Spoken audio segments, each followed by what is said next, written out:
আমি আপনার কাছ থেকে জানতে চাইবো যে এই যে বর্তমান তারেক রহমান, উনি কি কৃষকের পাশে দাঁড়িয়েছেন নাকি দাঁড়াবেন? উনি তো বলেছেন দাঁড়াবেন, কিন্তু আপনাদের কৃষকের সন্তান কিংবা আপনাদের কৃষি পণ্য আবাদ হচ্ছে এবং কৃষকের সাথে আপনাদের ভালো সম্পর্ক, আপনারা কেমন দেখতেছেন একটু জানাবেন। সুসুনাস উনি যে কৃষকের পাশে দাঁড়াবেন 100% দেশপ্রেম নিয়ে, 100% দেশপ্রেম নিয়ে কৃষকের পাশে দাঁড়াবেন, তার সূচনা লগ্নেই আমরা তার আলামত পাচ্ছি, বুঝছেন। প্রথমত উনি ক্ষমতায় আসেই 12 লক্ষ কৃষকের লোন মকুব করেছে, ইন্টারেস্ট সহ। উনি ক্ষমতায় এসেই 43টা খাল খনন উদ্বোধন করেছে। উনি ক্ষমতায় এসেই ফ্যামিলি কার্ড বিতরণ করেছে।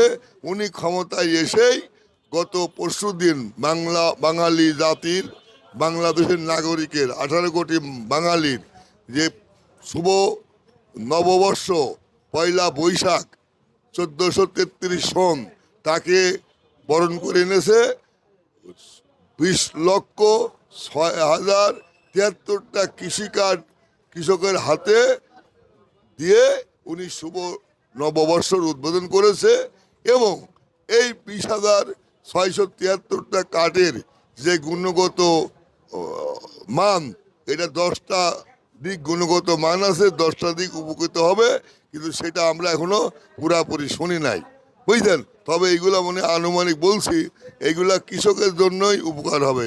লোনের ইন্টারেস্ট কমা দিবে, তেলের দাম কমা দিবে, সারের দাম কমা দিবে, বিদেশ থেকে পানি উঠানো অত্যাধুনিক মেশিন নিয়ে আসি, সেই মেশিনগুলো হাতে তুলে দিবে, বুঝলেন। কীটনাশকের দাম কমা দিবে। এরম হয়তো 10টা পণ্যের দাম কমায় দিই, কৃষকের উপকৃত হবে, এমন কিছু করবে বলে আমরা আশা করছি। এবং উনি যে কৃষি বিপ্লব ঘটাবে, কৃষকের কাঁধে কাঁধ মিলাবে, কৃষকের হাতে হাত মিলাবে, আমরা সূচনা লগ্নেই তার বিভিন্ন প্রমাণ পাচ্ছি এবং প্রমাণ পেয়ে যাচ্ছি। আচ্ছা আচ্ছা আচ্ছা, কিন্তু আজকে প্রমাণ পেয়েছেন, কিন্তু পেঁয়াজের দাম তো কম।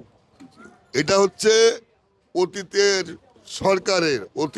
সরকারের এক ধরনের মন্ত্রণালয়ের অসাধু মন্ত্রণালয়ের অফিসার, এক ধরনের প্রথম শ্রেণীর অফিসার নভেম্বর মাসে কোটি কোটি টাকা ঘুষ খায় লক্ষ লক্ষ টন ভারতীয় পেঁয়াজ এই দেশে প্রবেশ করা, এই দেশে বাজারটা সয়লাভ করে ফেলেছে।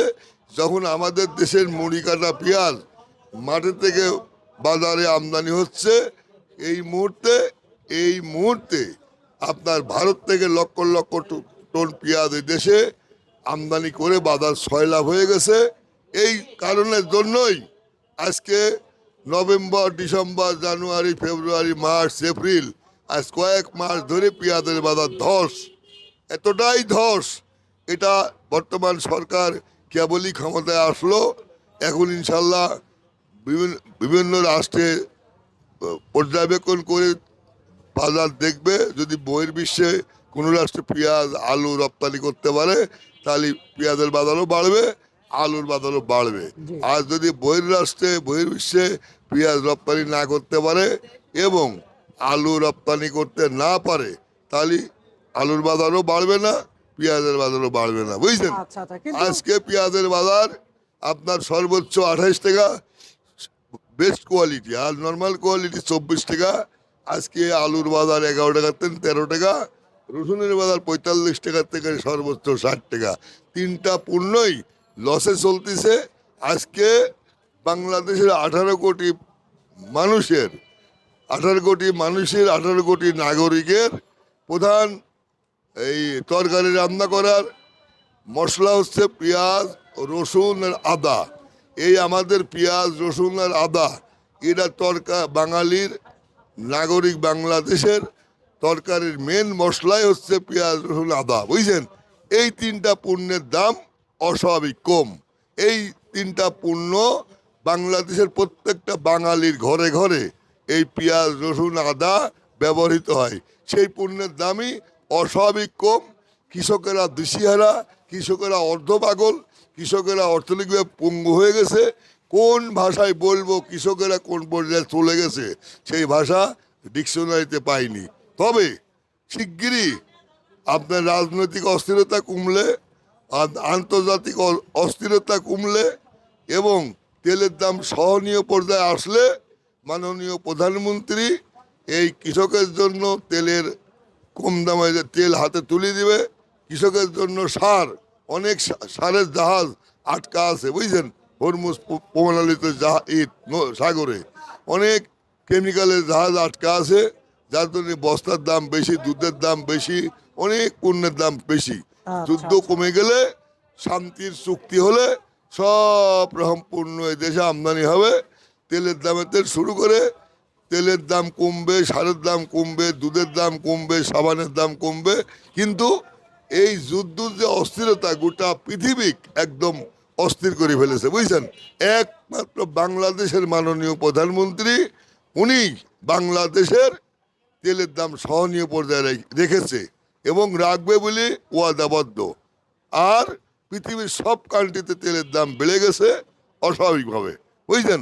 এবং আপনার মাননীয় প্রধানমন্ত্রী এই তারেক রহমান তেলের দাম যে সহনীয় পর্যায়ে রাখবে, তার জন্য যতগুলি বহির্বিশ্বের সঙ্গে যোগাযোগ, তেল আমদানি করার জন্য যেসব কৌশল, যেসব পলিসি অ্যাপ্লাই করতেছে বুঝছেন। শিগগিরই তেল যুদ্ধ কমে গেলে তেলের দাম তেলের দাম কমাবে এবং সারের দাম কমাবে এবং ব্যাংক ইন্টারেস্ট কমাবে এবং কীটনাশকের দাম কমাবে এবং বহির্বিশ্ব থেকে আধুনিক পানি উঠানো মেশিন, ডিজেল চালিত পানি উঠানো মেশিন এই 1,23,00,000 কৃষকের হাতে তুলে দিবে বুঝছেন। আমরা এটা এই মাননীয় প্রধানমন্ত্রীর কাছে আশা করতেছি এবং বাস্তবে হয়তো ফলপ্রসূ হবে ইনশাল্লাহ আশা করি। আর আপনার এই আপনার আজকে পেঁয়াজের বাজার যেটা চলতেছে এটা হচ্ছে অস্বাভাবিক কম। কারণ হচ্ছে 1 তারিখ থেকে 10 তারিখ পর্যন্ত আপনার 75 লাখ টন আলু রাখি হয়েছে, তারপরে প্রায় কয়েক লাখ টন পেঁয়াজ রাখি হয়েছে। 1 তারিখ থেকে 10 তারিখ পর্যন্ত কয়েক লাখ টন রসুন রাখি হয়েছে, যার জন্য 1 তারিখ থেকে 10 তারিখ পর্যন্ত বাজার ভালো ছিল।